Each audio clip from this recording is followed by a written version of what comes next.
যৌনকর্মীদের licence দেওয়া নারীদের জন্য অত্যন্ত লজ্জাজনক বলে জানিয়েছে বাংলাদেশ জামায়াতে ইসলামী। রোববার দুপুরে দলটির কেন্দ্রীয় কার্যালয়ে ইউরোপীয় ইউনিয়নের রাষ্ট্রদূত মাইকেল মিলারের সঙ্গে সৌজন্য সাক্ষাৎ শেষে সাংবাদিকদের এ তথ্য জানান দলটির নায়েবে আমির ডাক্তার সৈয়দ আবদুল্লাহ মোহাম্মদ তাহের। এ সময় নায়েবে আমির বলেন, নারী বিষয়ক সংস্কার কমিশনের প্রতিবেদনের সব বিষয়েই তারা একমত, কিন্তু নারীদের সম্মান রক্ষার্থে যৌনকর্মীদের লাইসেন্স দেওয়া উচিত নয়। দেশের গার্মেন্টস শিল্প বাঁচিয়ে রাখতে ইউরোপীয় ইউনিয়নের সহযোগিতাও চেয়েছেন তিনি। ইউরোপীয় ইউনিয়ন এবং বাংলাদেশ জামাত ইসলামীর পারস্পরিক সম্পর্ক এবং বন্ধুত্ব সম্পর্ক উন্নয়ন এবং কাজের ক্ষেত্রে সহযোগিতা এবং সহজতা কিভাবে হতে পারে সে ব্যাপারে বিস্তারিত আলোচনা হয়েছে।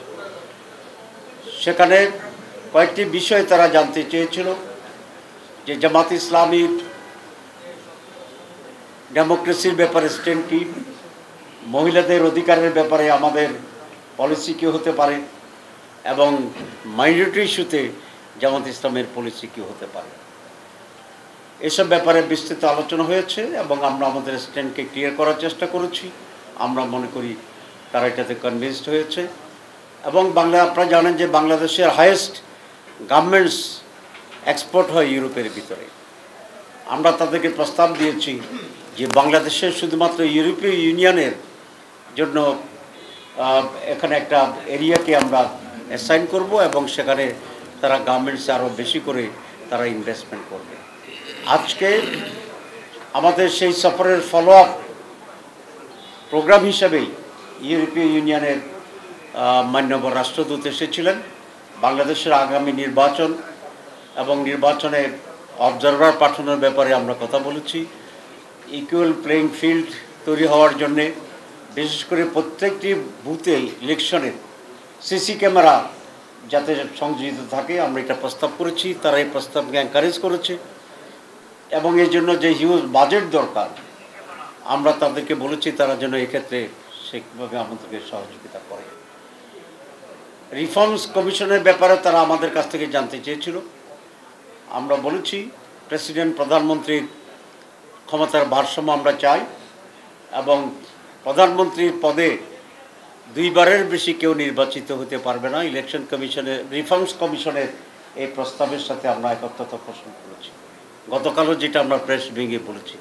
সুতরাং এই সকল বিষয়েই আজকে মূলত আলোচনা হয়েছে এবং তারা বলেছেন তারা বাংলাদেশের সাথে কাজ করবে এবং বাংলাদেশ জামাত ইসলামীর সাথেও তারা কাজ করবে এবং পারস্পরিক আলোচনার ভিত্তিতে আমরা দুই পক্ষই কীভাবে বেনিফিটেড হতে পারি এ বিষয়ে তার আলোচনা অব্যাহত থাকবে। নারীদের ব্যাপারে, পুরুষের ব্যাপারে, সকলের ব্যাপারে যার যার অধিকারের ব্যাপারে জামাত অত্যন্ত সচেতন, দৃঢ় এবং প্রত্যেকে তার রাইটস ভূমিকা পালন করবে। তারা বলেছিল যে মহিলাদের রিফর্ম কমিটির কিছু রিক্রুট বেরিয়েছে, সেখানে আমরা একটা বিষয় আপত্তি করেছি যে সেখানে যৌনকর্মীদেরকে লাইসেন্স দেওয়ার যে প্রস্তাবনা এটি মহিলাদের জন্য অত্যন্ত লজ্জাজনক, ইনহিউম্যান এবং তাদের সম্মানের প্রতি আঘাত, অধিকারের প্রতি আঘাত। প্রত্যেকটা মানুষ তার সম্মান মর্যাদা দিয়ে বাঁচার যে অধিকার, এই প্রস্তাবনার সে অধিকারের বিপরীতে একটা আঘাত।